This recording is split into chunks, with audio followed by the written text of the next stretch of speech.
नमस्कार. मी राहुल गोस्वामी उद्योगाची शस्त्रास्त्रे या प्रशिक्षण कार्यक्रमात आपल्या सर्वांचं स्वागत करतो. याआधी आपण 20 सत्रांमध्ये 20 वेगवेगळ्या विषयांवर आपण चर्चा केली होती, ज्यामध्ये व्हिजिटिंग कार्ड, माहितीपत्रक, माहिती पुस्तिका, वृत्तपत्रातील जाहिराती, स्मरणिकांमधील जाहिरात, ग्राहक पेठ, आठवडा बाजार, door to door marketing, shop to shop marketing, morning prospecting, evening prospecting, office to office prospecting, join with professionals, घरातील आउटलेट, लक्षवेधक ब्रँडिंग, शैक्षणिक उपक्रम, उत्सव मंडळातील स्टॉल, सार्वजनिक ठिकाणांवरील स्टॉल, लेटर मार्केटिंग आणि मोबाईल व्हॅन, अशा आपण 20 वेगवेगळ्या टूल्सवर आपण चर्चा केली होती. आजचं हे आपलं 21वं सत्र आहे आणि आजचा आपला 21वा विषय आहे तो म्हणजे ग्राम गौ क्लब. हे अतिशय सुंदर असं हा उपक्रम आहे. याला आपण टूल नाही म्हणू शकणार, तर ही एक प्रकारे खूप छान अशी एक सिस्टम आहे आणि मला असा विश्वास वाटतो की या सिस्टमचा जर वापर केला तर आपण एक छोट्या प्रमाणावर एकत्र येऊन आपण गाव स्तरावर किंवा एखाद्या शहरातल्या एखाद्या नगर स्तरावर तुम्ही हे काम जे आहे हे अतिशय चांगल्या पद्धतीने करू शकतात आणि नंतर मग त्याचं रूपांतर जे आहे हे मोठ्या उद्योगामध्ये अगदी सहजपणे तुम्ही करू शकता. आजची ही जी ग्रामगौ क्लबची ही जी सिस्टम आहे ही बेसिकली आपण एकमेका सहाय्य करू अवघे होऊ श्रीमंत अशा या उक्तीप्रमाणे आहे किंवा आपण संघटन में शक्ती आहे असं म्हणतो. तर या पद्धतीने आपल्याला हे सगळं काम करायचं आहे आणि ही एका व्यक्तीची करण्याची प्रक्रिया नाही, तर ही याच्यामध्ये संपूर्ण एक आपल्याला एक ग्रुप वर्क आहे, एक टीम वर्क आहे आणि खास करून साधारण जे छोटे गाव आहेत तर एक गाव स्तरावर एक चांगली विक्रीची एक व्यवस्था जी आहे ही आपल्याला या सिस्टममधून आपल्याला उभं करता येईल.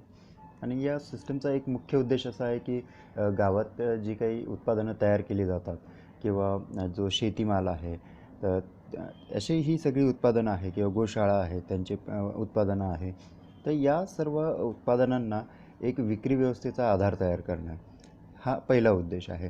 दुसरा उद्देश यामागे की जे काही गावातले तरुण आहेत तर त्यांना एक रोजगाराची संधी मिळते. आपण असं बरेच वेळ म्हणतो की गावात काय आहे किंवा गावामध्ये फार संधी नाही आहे वगैरे वगैरे. तर मला असं वाटतं की या सिस्टमच्या माध्यमातून आपण स्वतःसाठी आपण संधी तयार करू शकतो आणि गावाने गावासाठी एक तयार केलेली ही संधी असू शकते. तर त्यामध्ये आपण जर गावातल्या गावात ही सिस्टम जर आपण राबवली आणि त्यावर काम सुरू केलं तर एक खूप मोठी रोजगाराची जी काही अडचण आहे तर ती या माध्यमातून या सिस्टमच्या माध्यमातून दूर होऊ शकते. जे गावात तयार होणारे उत्पादनं आहे किंवा शेतीमाल आहे त्याला आपण बाजारपेठ आपण उपलब्ध करून देऊ शकतो. तर असे बरेचसे जे काही फायदे आहे ते या माध्यमातून होईल. गावात एक चांगला एकोपा तयार होऊ शकतो आणि एक आर्थिक जी काही उलाढाल आहे ती वाढेल आणि एक प्रत्येकाच्या घरामध्ये माता लक्ष्मीचा जो प्रवेश आहे हा होऊ शकतो. तर असे बरेचसे या कॉन्सेप्टचे फायदे आहेत. जर तुम्ही यावर काम केलं आणि सर्व टीम मेंबर्सनी मिळून जर या विषयावर जर काम केलं तर अतिशय चांगला जो एक परिणाम आहे मला असं वाटतं या सिस्टमच्या माध्यमातून आपल्याला मिळू शकतो. या सिस्टमचं नाव आहे मी एक ग्राम गौ क्लब अशा पद्धतीने आपण दिलेलं आहे. या संकल्पनेमध्ये आपल्याला सगळ्यांना मिळून काम करायचं आहे. त्यासाठी जे काही गावातले पंचगव्य उत्पादक निर्माते आहे किंवा जे विषमुक्त नैसर्गिक पद्धतीने शेतीमाल तयार करतात किंवा इतरही जे उद्योग आहेत जे गावात चालू असतात किंवा जे काही छोटी छोटी उत्पादनं मसाले वगैरे आहे किंवा इतर काही अवजारं वगैरे आहे, तर असे जे तुमच्या गावामध्ये जे काही उत्पादनं तयार करणारे उत्पादक मित्र आहेत त्या या सगळ्यांनी एकत्र येऊन एक चांगला एक ग्रुप बनवायचा आहे. या ग्रुपमध्ये कुठल्या मेंबरने कोणतं उत्पादन सगळ्यात चांगलं बनवता येतं याचं निरीक्षण करायचं आहे. समजा 2पेक्षा जास्त लोक असते तर एक चांगलं निरीक्षण करायचं आहे आणि 2 किंवा अधिक लोक एकच उत्पादन बनवू शकतात. मात्र सर्वोत्कृष्ट उत्पादनं हे कोण बनवतं तर ते ठरवायचं आणि साहजिक म्हणजे याचा वापर तुम्ही एक उत्पादन वापरून त्याचे जे काही परिणाम आहेत ते बघून एक सर्वानुमते तुम्ही हे कार्य करू शकतात. किंवा मग गावातल्या एका व्यक्तीने एका उत्पादनाची जबाबदारी घ्यावी आणि एका घरात एक उत्पादन. पण ते उत्पादन जे आहे दुसरं गावात कोणी नाही बनवणार. हे खूप महत्त्वाचं आहे. एक उत्पादन गावातील एकच व्यक्ती बनवेल. ते इतर गावातलं इतर कोणीही ते व्यक्ती ते उत्पादन बनवणार नाही. ही या सिस्टमची एक मोठी गोष्ट आहे. एक मोठा एक पॉईंट आहे. तो लक्षात घेणं खूप गरजेचं आहे. यामागचं कारण असं की आपल्याला गावातल्या प्रत्येक घरात आपल्याला पैसा द्यायचा आहे. त्यामुळे मग डुप्लिकेशन वगैरे जे होतं किंवा दोन व्यक्ती एकच उत्पादन बनवणार वगैरे असं जर होईल तर त्याच्यात अडचण अशी येते की मग एकमेकांमध्ये ते कॉम्पिटिशन होणार. मग त्याच्यातून मग राजकारण वगैरे सगळं सुरू होतं. तर आपल्याला हे सगळ्या गोष्टी नाही करायच्या आहे. त्यामुळे नियम म्हणजे नियम तर की गावातील एक व्यक्ती या क्लबमध्ये जो मेंबर असेल तो एक व्यक्ती हा एकच उत्पादन तयार करेल पूर्ण गावामध्ये किंवा त्या क्लबचं जे काही मेंबरशिप असते तर त्याच्यामध्ये एक व्यक्ती एकच उत्पादन तयार करेल की जेणेकरून प्रत्येक घरात पैसा जाईल. हे सगळ्यात महत्त्वाचं आहे. पुढे एक दुसरं की असं जर ज्या पद्धतीने जे उत्पादन तयार करणे ज्याने ती जबाबदारी घेतली आहे ते एक त्याचं ते कर्तव्य असेल की त्या उत्पादनामध्ये त्याला संशोधन करायचं आहे. कायमस्वरूपी त्याच्यामध्ये काही अपग्रेडेशन जे आहे ही करण्याची जबाबदारी ही त्या व्यक्तीची असेल. त्यामुळे त्याला नेहमी व्यवस्थित अभ्यास करून त्या उत्पादनामध्ये अजून चांगलं काही तरी क्रिएटिव्ह किंवा अजून चांगलं काही अपग्रेडेशन करता येतं का, तर ती जबाबदारी ही त्या व्यक्तीची असेल. तर याचा फायदा असा होईल की जी संशोधक वृत्ती आहे ही वाढेल. एक आपण खूप चांगले उत्पादनं जे आहे संशोधन आपण करू शकू आणि इतर जे गावातले मंडळी आहे त्यांनी त्या संशोधनासाठी त्यांना मदत करायची आहे. तर याच्याने एक खूप चांगलं भविष्यातलं आपल्याला एक चांगले संशोधकही आपण या सिस्टमच्या माध्यमातून आपण तयार करू शकतो. म्हणजे चांगले उत्पादक तयार होतील आणि चांगले संशोधकही तयार होतील. तर अशा पद्धतीने आपल्याला एक ग्रुप वर्क जे आहे हे या सिस्टमच्या माध्यमातून करायचं आहे. समजा एक उदाहरण म्हणून सांगतो की एक व्यक्ती आहे त्याने एक साबण बनवण्याची जबाबदारी घेतली आणि एक व्यक्ती आहे त्यांनी शॅम्पू बनवण्याची जबाबदारी घेतली. व्यक्ती आहे त्यांनी दंतमंजन बनवण्याची जबाबदारी घेतली. तर अशी बरीचशी कृषी क्षेत्रात किंवा गोशाळेमध्ये किंवा पंचगव्यामध्ये आयुर्वेदामध्ये किंवा इतरही जे काही क्षेत्र आहे इतर जे काही उद्योग आहेत तुमच्या इथे तुमच्या गावात होत असतील तर असे शेकडो उत्पादनं जे आहे ही आपल्याला तयार करता येतील. प्रत्येकाच्या घरी प्रत्येकाच्या आपल्या आपल्या स्किल्सप्रमाणे ते सर्व उत्पादनं आहे ते तयार करता येतील. मात्र प्रत्येक व्यक्ती प्रत्येक उत्पादन नाही बनवू शकत. त्यामुळे हे लक्षात घेणं खूप गरजेचं आहे. एकाच उत्पादनावर फोकस करा आणि ते अतिशय क्वालिटी अतिशय उच्च दर्जाचं बनवायचं आहे. आणि इतर सर्व लोक एकत्र आले तर प्रत्येक उत्पादन जे आहे आपल्याला दर्जेदार आपल्याला हे बनवता येईल. तर याच पद्धतीने आपल्याला जसं एक जे विषमुक्त नैसर्गिक शेती आहे तर त्यांनी आपल्या शेतीमध्ये वेगवेगळे पिकं जे आहे हे घेऊ शकतात की जेणेकरून मग आपल्याला गावातच अनेक उत्पादनं अनेक वेगवेगळ्या प्रकारचा शेतीमाल जो आहे आपल्याला उपलब्ध होईल. तर पहिला हा उत्पादक गटाचं कार्य झालं की आपल्याला या उत्पादक गटामध्ये दोन गोष्टी करायच्या आहेत की एक व्यक्ती एकच उत्पादन तयार करेल, दर्जेदार तयार करेल आणि तो व्यक्ती संशोधनही त्याच्यामध्ये करेल. तर या दोन गोष्टी आपल्याला करायच्या आहेत. गावातले दोन व्यक्ती दोन उत्पादनं तयार करणार नाही.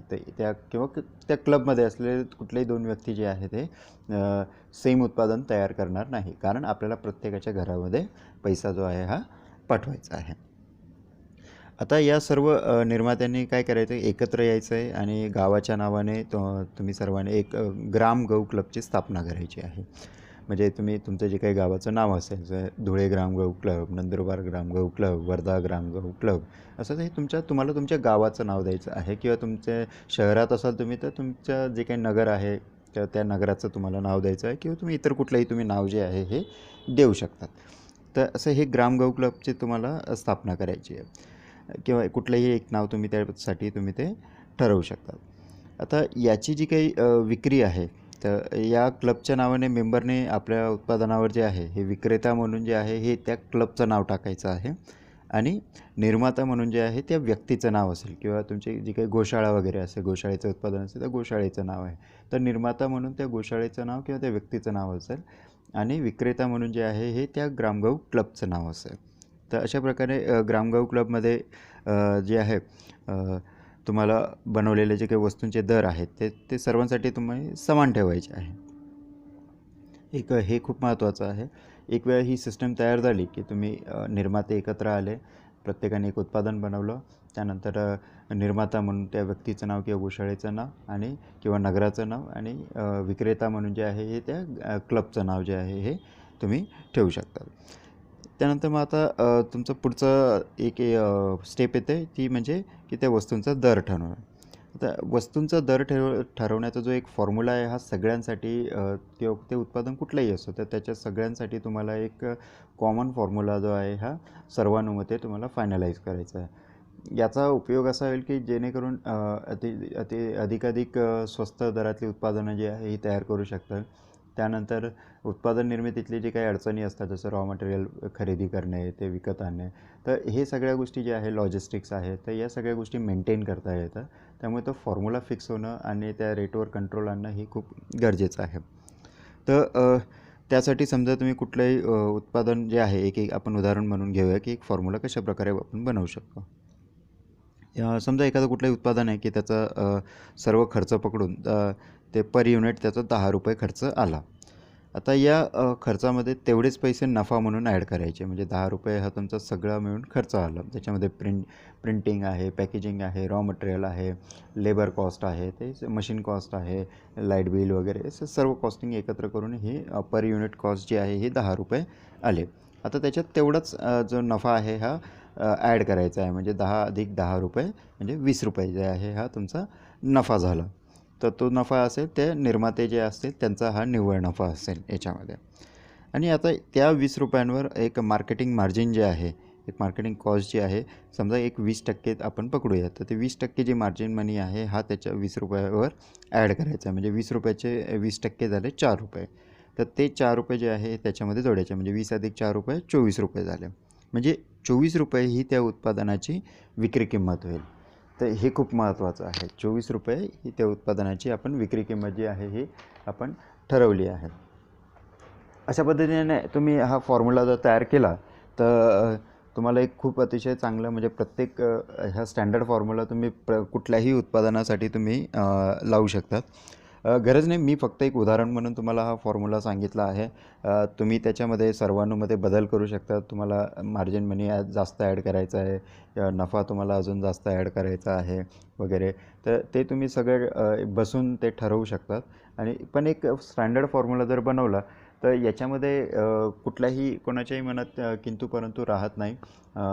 आणि सगळेजण एकाच दिशेला एकाच फ्लोमध्ये काम करतील. आणि कोणालाही विचारलं की याचा मार्जिनचा फॉर्म्युला काय आहे, ही MRP कशी काढली, तर सगळ्यांच्या तोंडून एकच वाक्य जे आहे हे यायला पाहिजे. नाहीतर एक व्यक्ती एक बोलतो आहे, एक व्यक्ती दोन बोलतात, तसं नको व्हायला. त्यामुळे एक स्टँडर्डायझेशन जे आहे, सिस्टीम कधीही चालते ही स्टँडर्डायझेशनवर चालत असते. आपापले नियम लागू करून तशी सिस्टम वाढत नाही. आणि अशा बऱ्याच सिस्टम आहेत ते त्याच्यावर काम सुरू असतं, पण प्रॉब्लेम हा होतो की ते स्टँडर्डायझेशन त्याच्यामध्ये नाही आहे. त्यामुळे आपण जेवढं जास्तीत जास्त स्टँडर्डायझेशन करू तर सिस्टमच्या टॉप लेवलच्यापासून तर एक बॉटम लेवलपर्यंतचे जे व्यक्ती त्या सिस्टममध्ये इन्व्हॉल्ड आहे ते प्रत्येकजणाचं जे काही बोलणं आहे ते सेम लेवलला असेल. त्यामुळे फॉर्म्युला जो आहे हा तुम्हाला स्टँडर्डायझेशन करून घ्यायचा आहे. आता या ग्रामगव क्लबमध्ये आता आपण जसं पहिला निर्मात्यांचा गट तयार केला आणि उत्पादनं आपण तयार केली, त्याचं पॅकेजिंग वगैरे करून ते रेडी झालं. आता आपल्याला याच्यामध्ये अजून एक दुसरा गट जो आहे तो ॲड करायचा आहे, तो म्हणजे विक्रेताचा गट किंवा मार्केटिंगचं टीम जे आहे हे आपल्याला ॲड करायची आहे. उत्पादक गटाचं जे काम आहे ते म्हणजे फक्त उत्पादन निर्मिती करणे आणि त्या गटातील प्रत्येक मेंबर जे आहे ते त्याच्याकडे ते काम असेल आणि ते उत्पादन नेहमी दर्जेदार कसं बनेल किंवा त्याच्यावर जे काही संशोधन आहे हे कंटिन्यू लेवलला हे सुरू राहील. तर अशा पद्धतीने हे उत्पादक गटाचं काम. आता विक्रेता जो गट आहे तर त्याचं काम असेल हे गावातील सर्व उत्पादने जी आहे हे एकत्र करायची आणि त्यानंतर मग त्या उत्पादनांची विक्री करायची. आता या विक्रेता गटामध्ये आपल्याला 2 उपगट करायचे आहेत. म्हणजे एक प्रत्यक्ष विक्री करणारे हा एक पहिला गट असेल आणि दुसरा गट असेल तो विक्रीसाठी सहाय्य करणारा बॅकअप गट म्हणू शकतो आपण किंवा त्याला ॲडमिन गट आपण म्हणू शकतो. तर असे हे आपल्याला 2 गट तयार करायचे आहे. गावातले जे तरुण मित्रमंडळी आहे, मुलं आहेत, मुली आहेत, तर या सगळ्यांना या विक्रेता गटामध्ये जे आहे हे सामावून घ्यायचं आहे. आणि कोणाचं तर त्यांचा ते किती वेळ देऊ शकतात किंवा कशा पद्धतीने काम करू शकतात, त्यांचं शिक्षण आणि किंवा ते शिकत असतील तर शिक्षण आणि जर त्यांचं शिक्षण पूर्ण झालं असेल तर ते इतर काही काम करत असतील तर त्या कामाचं स्वरूप जाणून घेऊ. त्या सगळ्यांना एकत्र करून आपल्याला हा विक्रेत्यांचा हा गट बनवायचा आहे. आता जो गट आहे तर याच्यामध्ये मुलं मुली सगळ्यांना एकत्र करायचं आहे आणि खास करून तरुण मुलींना या विक्रेता गटामध्ये प्राधान्य द्यायचं आहे की जेणेकरून त्यांना एक व्यवसायाची एक चांगली मोठी संधी मिळेल, रोजगार त्याच्यातून मिळू शकते. आणि एक टीम लीडर म्हणून जे आहे तर ते गावातले जे कोणी वडीलधारी मंडळी आहेत तर त्यांनी त्याचा सहभाग घ्यायचा आहे आणि त्यांच्या कामावर देखरेख करायचं आणि नियोजन करायचं काम जे आहे हे त्यांच्याकडे सोपवायचं आहे. आता आपण बघूया की प्रत्येकाच्या कामाचं स्वरूप काय असेल. जो उत्पादक गट असेल त्यांनी ग्रामगहू क्लबच्या आवश्यकतेप्रमाणे उत्पादन निर्मिती करायची आहे. प्रत्यक्ष विक्री गट जो असेल त्याने जे आपण हे मार्केटिंगचे टूल्स आपण जे आता उद्योगाचे शस्त्राचे प्रशिक्षण करत आहात तर त्याच्यामध्ये बरेचसे मी जे काही एक मार्केटिंग टूल्स सांगितले आहेत की जे लीड जनरेशन टूल्स वगैरे तुम्हाला सांगितले आहेत आणि बरेचसे उपक्रम मी यामध्ये मी पुढेही देणार आहे. तर या सगळ्या उपक्रमांचा या टूल्सचा वापर करून उत्पादनांचं जे आहे हे किंवा जे पारंपरिक मार्केटिंग टूल आहे किंवा डिजिटल मार्केटिंग टूल आहे तर या सगळ्यांचा वापर करून जे आहे प्रत्यक्ष विक्री करणं हे या प्रत्यक्ष विक्री गटाचं काम असेल. दुसरं जो गट आहे बॅकअप गट, तर या बॅकअप गटाचं काम असेल ते म्हणजे त्यांचं काम विक्री करणंही नसेल किंवा उत्पादन करणंही नसेल, मात्र या दोघांनाही सपोर्ट करण्याचं म्हणजे एक सपोर्ट सिस्टम किंवा ज्याला आपण ॲडमिन म्हणू शकतो. तर हे सपोर्ट सिस्टमचं काम जे आहे हा एक ॲडमिन गट जो आहे हा करेल. साधारणपणे त्यांचे कार्य जे आहे की एक पॅकेजिंग करणे, गावातील उत्पादन झालेला माल हा एका ठिकाणी एकत्र आणणे, अकाउंट मेंटेन करणे, उत्पादन किंवा विक्रीचा हिशोब ठेवणे किंवा आधुनिक मार्केटिंग तंत्रांचा, पारंपरिक मार्केटिंग तंत्रांचा सगळ्या यांचा वापर करून मार्केटिंग करणे, लीड जनरेशन करणे, फॉलोअप करणे, विक्री गटाला माल पोचवणे. अशा प्रकारचे सर्व कामं जे आहे ही या ॲडमिन गटाला किंवा बॅकअप गटाला करायचे आहे. तर अशा प्रकारे सर्व गट जे आहे हे एकमेकांना सहाय्य करून जे आहे हे काम करतील आणि त्या पद्धतीने मग पूर्ण सिस्टम जी आहे ही आपल्याला राबवायची आहे. आता यात नफ्याचे वाटप कसं करायचं, तर उत्पादक जो गट असेल ज्याने ते उत्पादन बनवलं आहे तर त्याने ॲड केलेला जो काही उत्पादन खर्च एवढा निव्वळ नफा आहे हा त्या उत्पादकाचा असेल. म्हणजे आपण जे उदाहरण घेतलं होतं की ₹10 हा उत्पादन खर्च आला तर ₹10 निव्वळ नफा जो त्याच्यात ॲड केला आपण आणि त्यानंतर मग 20% आपण त्याच्यावर मार्जिन मनी ॲड केला किंवा मार्केटिंग मनी आपण त्याच्यावर ॲड केला. तर तो ₹10 जो आहे हा त्या प्रत्यक्ष उत्पादक जो आहे हा त्याचा निव्वळ नफा असेल. विक्री करणारा जो गट आहे त्याने सर्व गावातलं संपूर्ण जो माल आहे जो तुमचा क्लबचा मेंबरशिपचा जेवढा माल आहे तो सर्व एकत्र करायचा आणि त्यावर असलेले जे 20%चं जे कमिशन मार्जिन आहे किंवा मार्जिन मनी जे आहे हा नफा म्हणून त्यांना मिळेल. आता हे मार्जिन मनी जे आहे हे प्रत्यक्षात विक्री गट आणि बॅकअप गट यांनी जे आहे हे समप्रमाणामध्ये त्यांनी ते डिवाईड करून घ्यायचं आहे. आता याच्यामध्ये तुम्ही हे जाणून घेणं खूप महत्त्वाचं आहे की जी लॉजिस्टिक्सची कॉस्ट आहे या ट्रान्सपोर्टची कॉस्ट आहे, जे इव्हेंट्स वगैरे ॲक्टिव्हिटीज वगैरे आहे त्याची जी कॉस्ट आहे, तर ह्या सर्व कॉस्टिंग ज्या आहे या खर्चामध्ये आधीच पकडायच्या आहेत.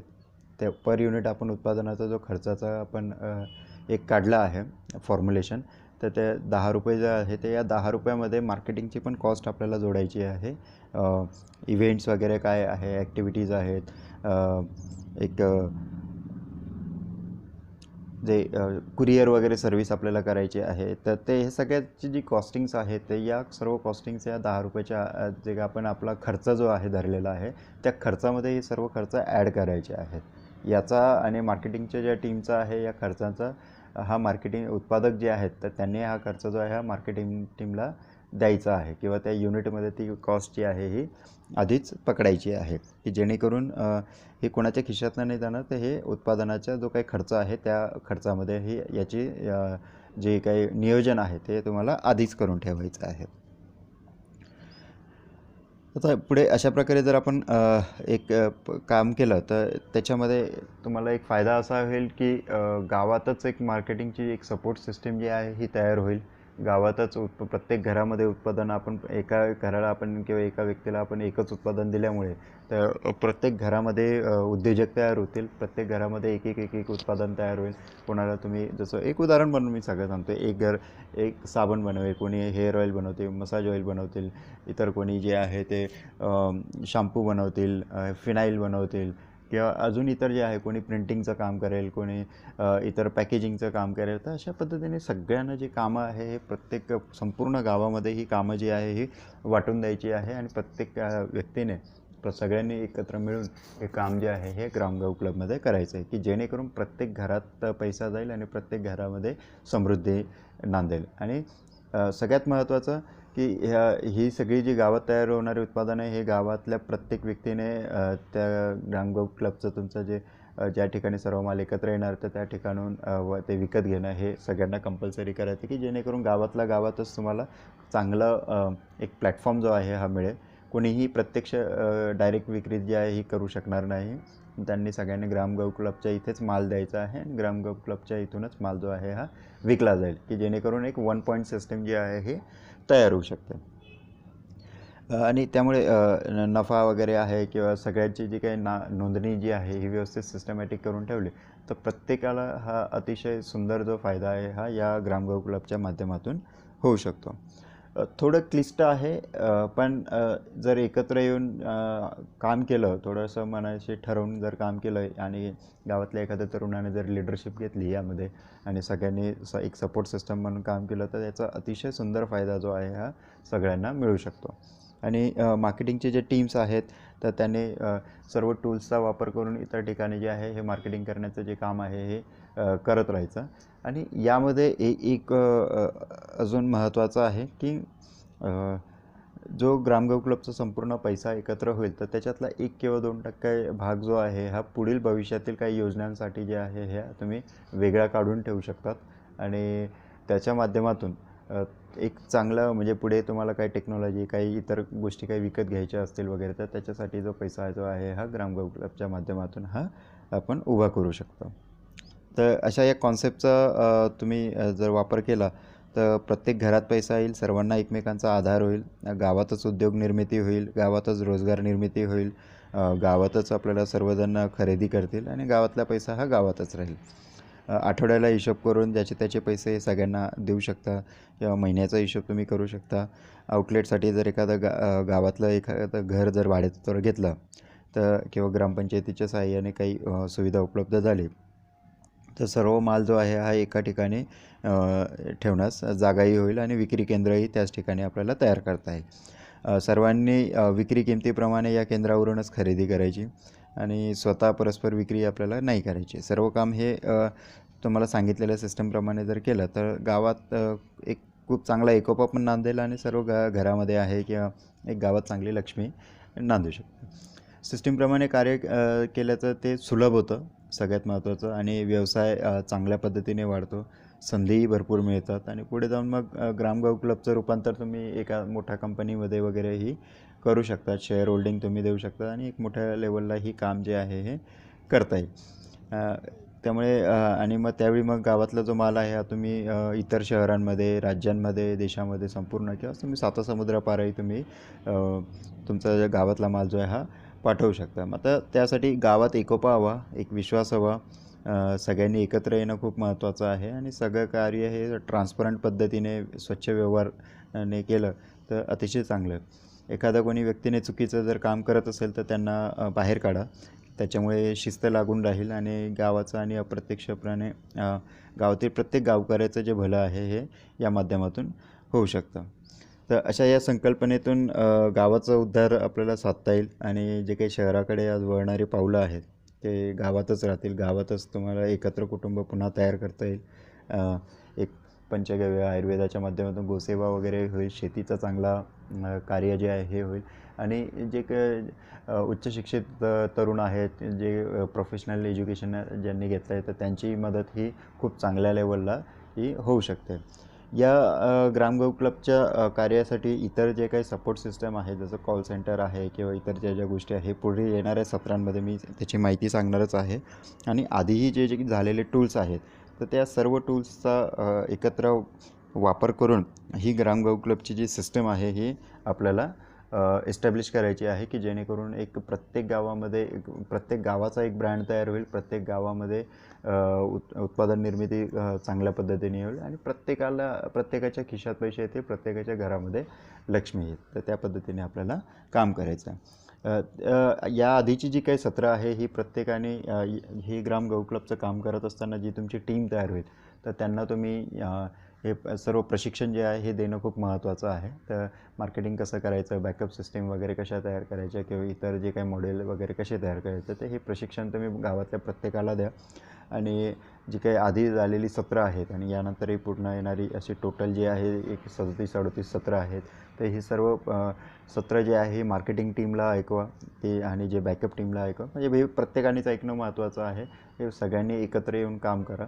आणि उद्योगाचं जी काही पूर्वतयारी आहे आणि उद्योग व्यवस्थापन हे एक अजून 2 प्रशिक्षण जे आधी घेतलेले आहेत तर त्याचीही माहिती जी आहे ही प्रत्येकापर्यंत पोहोचवा, की जेणेकरून गावामध्ये एक छानसा ब्रँड तुमचा तयार होईल आणि एक चांगला मोठा उद्योग जो आहे आणि खूप सारे उत्पादनं जे आहेत ते गावातच तयार करून आपण एक त्यांची चांगली विक्री जी आहे ही करू शकतो.